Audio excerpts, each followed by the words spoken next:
Assalamualaikum warahmatullahi wabarakatuh. Okay, bersama saya Teacher Jiha ataupun Jiha Lausher. We will learn on how to write 2 essays in paper 2, which is a writing paper. Okay, so as you know, especially for Form 1 students, for your UASA, you will have 2 papers, paper 1 and paper 2. So today, we will focus on writing 2 essays in paper 2. Alright. So for the introduction for paper 2, we have 2 parts. Okay. The first part, which is a short communicative message. Okay. Ataupun especially for Form 1 lah, we will learn on how to write email. Okay. And for part 2, we have a note expansion question. Okay, which is a mind map lah. I can say a mind map essay. Okay. So these 2 questions, these 2 parts, will give you 40 marks for total. Okay, 40 marks for total. So let's start with our part 1. Okay, so for part 1, okay, ataupun senang teacher kata as email essay lah. Okay, so for part 1, kenapa kita panggil short communicative message ataupun soalan terhad? Okay, kenapa terhad? Because kita ada format dan kita ada how to write the essay. Macam mana kita nak tulis essay tu, email tu terutamanya. So it is an easy essay because you just need to write 60 words only. 60 patah perkataan minimum. Which is, if you write more than 60, it's okay. Okay.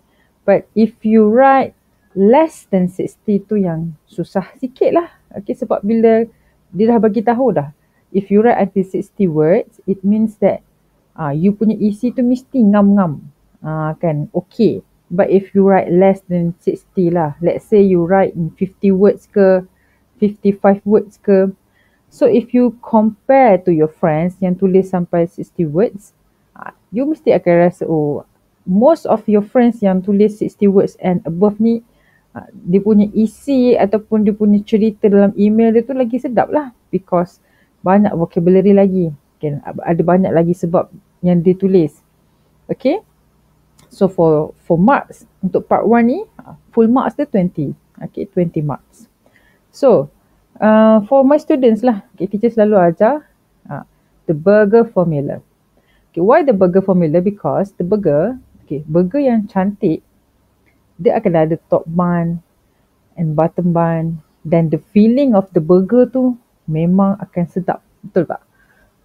Kalau you beli burger ada top bun and bottom bun, tapi dia punya feeling tu dia just letak salad je, no sauce, no meat, no cheese, no mayo, sedap ke tak? Kan? So of course dia tak sedap sangat lah berbanding dengan you buy a burger yang ada top bun, bottom bun, filling yang sedap, ada chicken, ada crunchy dia, ada cheese dia, ada mayo dia, ada sauce dia. So kita akan lagi enjoy burger yang sedap tu. Okay, yang perfect tu. So if you want to write an email, you pun kena follow burger formula ni. Okay, so let's look at to the top bun. Okay, selalunya top bun, we write the greeting and the introduction. Okay, so how to write the greeting? You just, hi Danny, I hope you are well. I heard your brother's birthday is coming soon. Okay, ni teacher bagi contoh. Okay, so ada yang tulis, hi Danny, how are you? I hope you are well. Okay, so kita ada greeting. So bila ada greeting, barulah kita masuk kepada isi dia, feeling dia. Alright, so for feeling. Okay, dekat sini pun teacher bagi tips for you, macam mana you nak tulis idea email yang bagus ni. So you must write a draft beside the question. Okay, selalunya dekat part 1, dia akan bagi email dekat atas tu. Okay, selalunya dia punya question dia macam ni. Read the email from your cousin, Danny. Okay. Hi, I'm thinking of buying a birthday gift for my sister, Lina. Should I get her a pair of sneakers, a backpack, or a book? Let me know your opinion, Danny. Okay, so macam mana kita nak tulis email ni? Terus tulis ke? No. Okay. A good essay, you ada draft, you ada plan. You plan dulu nak tulis macam mana, baru you muntahkan atas paper tu, baru you write a good email. Okay, so kenapa teacher tulis one main point for ideas? Okay, as example. At the email, at the question, it gives you 3 choices. Okay, as example here, a sneakers, a backpack, or a book. Okay, a pair of sneakers, a backpack, or a book. So you choose only one. One main point, only one. You jangan cerita you nak bagi macam-macam benda. Choose only one, and then you tell her, you tell Danny, you tell him why he must buy the only one idea yang you nak bagi. Okay. So, as example lah. Okay, teacher pilih nak bagi buku. A book. So, you pun tulis dekat tepi tu. Okay, one main point dia. Okay, which is a book. And then why you want Danny give a book to his sister Lina. Macam tu. So, teacher pun tulislah kat tepi ni. Okay, as example, a book. Dan kenapa teacher nak bagi buku? Because if you give a book, so Lina can learn new things. Okay, a book is easy to carry and it's not too expensive, and Lina will be happy lah. Okay, so that's the 4 ideas. The one main point here is the book, and the 4 ideas yang itu. 3 to 4 ideas. But if you write 4 ideas, it's good lah. Okay, kenapa? You ask yourself. Okay, kenapa nak kena bagi buku? Okay, if you choose to give a pair of sneakers, so you need to think why you want to give sneakers. Bagi tahu dekat Danny why, kenapa, sebab apa nak bagi sneakers. Okay, and then the best essay ni, if you write for each sentence, ada penanda wacana dia yang kat sini teacher dah tulis. Okay, first apa dia, second, and then the third sentence next ke ataupun third. And the last sentence, you start dengan lastly. Barulah ayat you tu nampak cantik. Ayat tu sedap je teacher baca. Alright? As example, okay, teacher tulis dekat sini. In my opinion, you should buy her a book. Okay, first, reading helps your sister learn new things. Second, a book is easy to carry anywhere. Next, it is not too expensive. You can afford to buy it. Lastly, if she loves stories, a book will make her happy. As you see, setiap ayat tu teacher start dengan penanda wacana dia. First, second, next.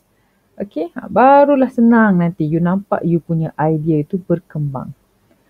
Alright, and the last one, the bottom line. Okay, the bottom line selalunya kita tulis hope je. Okay, dekat email. So I hope you will take my advice. Okay, let me know if you need anything else. Okay, you dah ingat, you dah salin je ayat teacher yang untuk hope ni. Dah cantik dah email you. Okay, tak perlu fikir dah nak tulis apa. As long as you know nak tulis yang ini dekat dalam email you. Okay, email you will be alright je lah. Okay, so let's look at to the example. Okay. So ni contoh teacher bagi email for giving advice for a birthday gift. Okay. So let's read together. Okay. Hi Ahmad. I hope you are well. I heard your sister's birthday is coming soon. Okay. In my opinion, you should buy her a book. Okay. Bagi tahu dulu. You punya opinion. You punya apa yang you nak bagi. The main point. Okay. A book. And then you start your ideas. Okay, first, Reading helps your sister learn new things. Second, a book is easy to carry anywhere. Next, it is not too expensive. You can afford to buy it. Lastly, if she loves stories, a book will make her happy. I hope you will take my advice. Let me know if you need anything else. Your friend, Naim. So, dalam email, of course, you kena tulis di bawah tu. Okay, your friend ataupun your best friend. Kan? Ataupun apa-apalah you nak tulis. As long as ada nama you lah bawah tu. As example, Naim. And then you need to count the words. And then tulis dekat bawah tu. Berapa words yang you dah tulis. Okay? So, I hope that these tips will give you something lah untuk you buat you punya email dengan teratur dan cantik. Okay. It's okay if you think that susah lah teacher. Okay, but remember lah kan. Remember what I want to say is untuk belajar to start something memang susah. Tapi if you know the formula, if you know the correct way to write email, to write a short essay, so it will be alright. As long as you have the ideas, you have the main point. Okay. So where you want to know or where you want to get the ideas, okay, my tips senang je. You need to read a lot.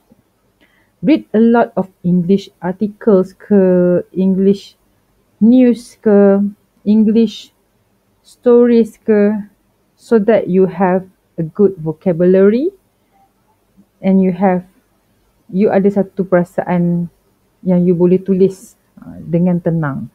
Okay.